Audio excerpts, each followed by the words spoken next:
మనము టెర్రస్ గార్డెన్లో పాలినేషన్ గురించి ఆవాల చెట్లు పెట్టినాం కదా. చూడండి ఆవాలు ఎట్లా వచ్చినాయో చూడండి. మన పాలినేషన్కు పెరిగిన చెట్లు ఫస్ట్ అవి పెరిగి పెద్దగా అయిపోయి కాయలు పడితే మీకు ఇంతకుముందు వీడియోలో నేను చూపించిన కదా. చూడండి ఎట్లా ఉన్నదో, అసలు ఎట్లా వచ్చింది. ఊరికే తెచ్చేసి ఒక సంచిలో వేసి పెడితే ఎండిపోయింది. ఎండిపోయినాక చూస్తే చూడండి ఎంత చక్కగా మనకు ఆవాలు వచ్చినాయో. చూడండి చిన్న ఆవాలు, ఆర్గానిక్, మొత్తము క్లీన్ చేయడం కూడా చాలా తేలికైపోయింది. సంచిలో వేసేసి ఇలా ఊరికే నలిస్తే చాలు ఇట్లా వచ్చేసింది మొత్తము. నేను కూడా చేయడం ఫస్ట్ టైం ఇది. చూడండి ఇట్లా వచ్చేసింది. ఇది ఊరికే ఇట్లా నలిస్తే మొత్తం ఇలా పడిపోయింది. పడిపోయాక తీసేసి తిరిగేస్తే చూడండి ఆవాలు వచ్చినాయి మనకు.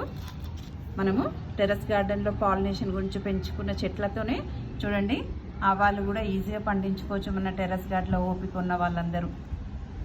ఆర్గానిక్